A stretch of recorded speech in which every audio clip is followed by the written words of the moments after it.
काल मला काही लोकांनी विचारलं की कशाला सभागृहात चर्चा घडून आणता.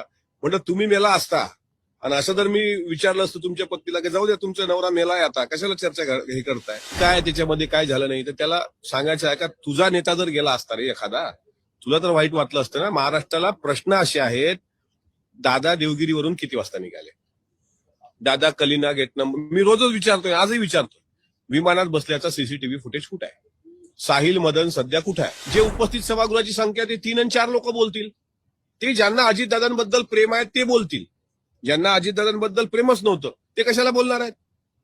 आज साहजिक आहे ना, आम्ही दुसऱ्या पक्षाच्या लोकांना ज्यावेळेस म्हणतो की अहो तुम्ही बोललं पाहिजे, ते तुमच्याच पक्षातला कोणी आमदार बोलत नाही, तुम्ही कशाला आम्हाला सांगताय, सल्ला देताय, त्यांचं काही चूक नाही.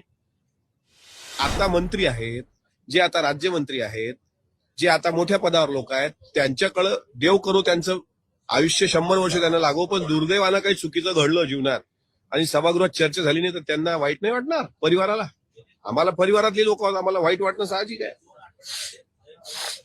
ते विधानसभेचे सदस्य आहेत, त्यांना आरोप करण्याचा पूर्ण अधिकार आहे. सरकारकडे आम्ही उच्चस्तरीय चौकशीची मागणी केली, सीआयडी चौकशीची मागणी केली, सीबीआय चौकशीची मागणी केली, त्या पद्धतीने मागण्या केल्या, तो आमचा अधिकार आहे.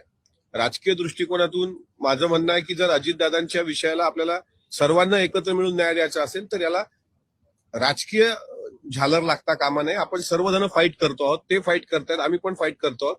म्हणून अदृश्य शक्ती कोणती असेल तर मी तुम्हाला निश्चित सांगतो, व्हीएसआर कंपनीला डीजीसीएनी वाचवण्याचा प्रयत्न केला आणि डीजीसीएला कोण वाचवतंय हे मात्र अद्यापही गुलदस्त्यात आहे. त्याच्याकरताच ही चर्चा सभागृहात होणं महत्वाचं आहे. काल मला काही लोकांनी विचारलं की कशाला सभागृहात चर्चा घडून आणता. म्हटलं तुम्ही मेला असता आणि असं जर मी विचारलं असतं तुमच्या पत्नीला की जाऊ द्या तुमचा नवरा मेलाय आता कशाला चर्चा हे करताय, तुम्ही काय बोलला असता. त्याच्यामुळे असं विचारणाऱ्यांच्या बुद्धीची मला पण कीव येते. एक अजितदादांसारखा नेता गेल्यानंतर 5वा आठवडा निघतोय पण चर्चा होत नसेल तर हे दुर्दैव आहे. ही चर्चा झाली पाहिजे आणि अधिवेशनात जर चर्चा झाली नाही तर महाराष्ट्र रस्त्यावर उतरेल, एवढं मात्र नक्की सांगतो. आणि अजितदादासारख्या नेत्यावर ज्या पद्धतीनं अन्याय झाल्याचं दिसतंय, म्हणजे कोणीतरी अदृश्य शक्ती त्या पाठीशी आहे का या शंकेला जागा उरते. नसेल तर सभागृहात चर्चा घ्या, हरकत काय चर्चा घ्यायला. वारंवार तुम्ही मागणी करताय सर, तुम्ही वारंवार मागणी करताय चर्चेची, चर्चा होत नाही. सभागृहाला दादांचा गंभीर विषय महत्वाचा वाटत नाही. चर्चा न होण्याची कारणं काय आहे ते मला कळलं नाही. आम्हाला अपेक्षित आहे की आमच्या प्रश्नाची उत्तरं ही राज्याच्या गृह खात्याकडूनच आली पाहिजे. त्याकरता गृहमंत्री स्वतः देवेंद्र फडणवीस साहेब सभागृहात असले पाहिजे. पण 2-3 दिवसांपासून ते दिल्लीला असल्याचं कळलं. पण पुढच्या आठवड्यामध्ये ते सोमवारी मला असं वाटतं यावर चर्चा घेतील, कारण स्वतः सभापती राम शिंदे साहेबांनी त्याबद्दल काल चेअरवरून सांगितलंय. त्यामुळे अजून एक सोमवार वाट बघूया आपण. म्हणाले की सीआयडी सीबीआय कडे तुमच्या पक्षातल्या वरिष्ठ नेत्यांनी मुख्यमंत्री सुद्धा सुनेत्रा पवारांनी निवेदन दिलं होतं मुख्यमंत्र्यांना, पण अद्याप सीबीआय कडे हे मार्ग केलेलं नाहीये. ही बाब गंभीर आहे ना. दादासारख्या नेत्याच्या संदर्भात 2-2दा निवेदनं देणं, स्मरणपत्र देणं, उच्चस्तरीय चौकशीची मागणी केल्यानंतर साधं सीबीआय चौकशी जर होत नसेल तर ही बाब गंभीर आहे.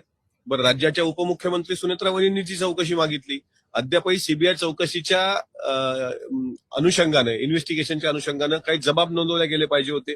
महाराष्ट्राच्या समोर काही प्रश्न आहेत.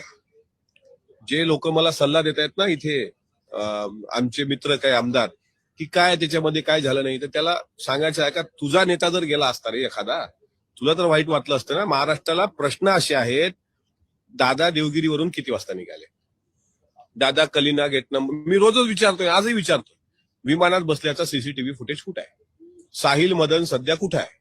ह्या प्रश्नाची उत्तरं सभागृहात चर्चा आल्यानंतर मुख्यमंत्रीच देतील. जर सीसीटीव्हीचं फुटेज भेटलं असेल सीबीआय चौकशीमध्ये तर ते सार्वजनिक करावं, म्हणजे कळू द्या ना. विमानात 6 माणसं गेली की 5 माणसं गेली, 6 माणसं गेली तर 5 मृतदेह कसे सापडले, आणि 5वा एक जर अब्सेंट आहे तर मग सुमित कपूर कुठे आहे, सुसाईड बॉम्बर म्हणून कोण होतं विमानामध्ये. हे काही प्रश्न चुकीचे नाहीत आणि हे प्रश्न सभागृहात विचारले पाहिजे. काय काही पत्रकार बांधवांनी पण त्याच्यावर स्पष्टीकरण आणि समीक्षा केली का ही लोक, म्हणजे मी असेल, आमदार रोहित पवार असतील, जी लोक दादांच्या संदर्भात बोलतायत ती पत्रकारांसमोर इथे येतात पोडियमवर आणि ते चंपोगिरी करतात आणि सभागृहात का बोलत नाही. सभागृहात आम्ही सातत्याने मांडतोय ना, मरीन ड्राईव्ह पोलीस स्टेशनच्या पोलिसांनी ज्या उन्मत्तपणे आमच्याशी वागणूक दिली, 0 एफआयआर घेण्याचा अधिकार असताना एफआयआर थांबवली, त्यांच्या विरुद्ध पॉइंट ऑफ इन्फॉर्मेशन सभागृहात मांडल्यानंतर सुद्धा त्या पोलिसांवर कारवाई करण्याचे आदेश दिल्यानंतर सुद्धा चंद्रकांत दादांनी अद्यापही त्या पोलिसांवर कारवाई नाही. त्याच्यामुळे ह्या शंका बळावतात. म्हणून ही चर्चा झाली पाहिजे आणि अधिवेशन काळात ही चर्चा झालीच पाहिजे. खरं तर ही खूप लेट झालंय. पण तरी आता माझी विनंती राहील मायबाप सरकारला की देर आहे दुरुस्त आहे. आज तुम्ही चर्चा लावली नाही, आजचाही तुम्ही दिनक्रमाने कामकाज बघा, आज पण चर्चा नाही. सोमवारी आता चर्चा झाली नाही तर मग काय वेगळा मार्ग